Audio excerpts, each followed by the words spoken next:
굿모닝. 삼부 꿀송이 단을 트더니 안녕하세요. 매일 아침 3분 하나님의 말씀을 통하여 예수님을 만나고 예수님 안에 하루를 바꾸는 시간입니다. 오늘 주신 말씀을 화면을 보며 함께 읽겠습니다. 그때 여호와께서 자기의 땅을 극진히 사랑하시어 그의 백성을 불쌍히 여기실 것이라.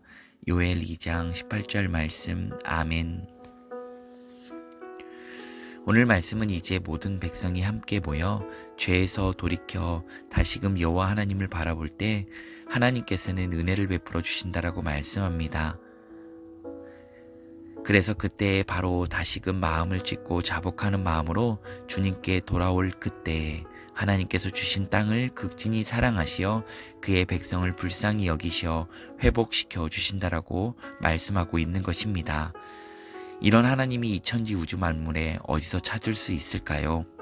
하지만 우리는 성경을 통해 이스라엘 백성들이 이러한 기회를 놓쳐버리는 안타까운 것을 이미 잘 알고 있습니다. 그렇다면 하나님의 구속의 역사는 끝난 것일까요? 결코 그렇지 않습니다. 이제 우리를 위해 이 땅에 오신 예수 그리스도를 통해 계속되고 있다는 사실입니다. 그런데 왜 우리는 자꾸 하나님의 뜻에 불순종하고 죄 가운데 머물러 살아가는 것일까요? 그것은 우리를 향하신 하나님의 사랑의 그 너비와 길이와 높이와 깊이가 어떠한지를 제대로 알지 못하기 때문입니다. 또한 하나님이 주신 주 예수 그리스도 안에 살아가는 그 영광되고 복된 삶을 제대로 알지 못했기 때문에 그렇습니다. 찬송가 85장 가사 중 구주를 생각만 해도 이렇게 좋거든 주 얼굴 배울 때에야 얼마나 기쁘랴. 이러한 것을 경험하지 못하였기에 그것이 얼마나 큰 은혜이고 큰 사랑이고 큰 감사인지를 모르는 것입니다. 이것을 아는 것은 하나님이 주신 생명의 말씀을 펴고 그 말씀에 담긴 예수 그리스도를 발견해내고 담아낼 때 그리고 살아낼 때 가능한 것입니다. 이러한 복된 삶을 누리며 살아내길 예수님 안에 간절히 소망합니다. 함께 기도합니다. 사랑과 은혜가 풍성하신 하나님 아버지, 토요일 아침도 주님을 바라보게 해주시고 생명의 만나 송이꿀보다 더한 하나님 말씀 주심에 감사를 드립니다. 주님, 우리를 향하신 그 사랑의 너비와 길이와 높이와 깊이를 어떠한 측량할 수 있는 방법으로는 결코 가늠할 수 없습니다.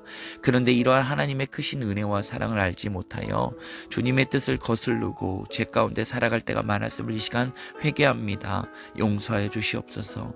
이제는 날마다 하나님의 생명의 말씀을 펴고 우리를 살리시기 위해 보내주신 예수 그리스도를 발견해내고 담아내어 오직 예수 그리스도만으로 살아가는, 그래서 하나님이 주신 영광되고 복된 삶을 누리며 살게 하여 주시옵소서. 또한 오직 주님만이 주인 되시는 성전되어 살게 하여 주시옵소서. 주님, 위드 코로나로 나아가고 있지만 변이 바이러스 확진자의 증가로 힘들고 어려운 가운데 있습니다. 주님께서 굽어 살펴 주시옵소서. 특별히 고3 수험생들과 취업 준비생들의 그 남은 절차 가운데 과정 가운데 함께하여 주시옵소서. 이 하루도 주님의 손에 올려드립니다. 맡겨드립니다. 성령 하나님께서 인도하여 주시옵소서. 주님 사랑합니다. 우리를 향하신 그 사랑의 너비와 길이와 높이와 깊이를 가늠할 수조차 없는 우리 구주 예수 그리스도의 이름으로 감사하며 기도드립니다. 아멘.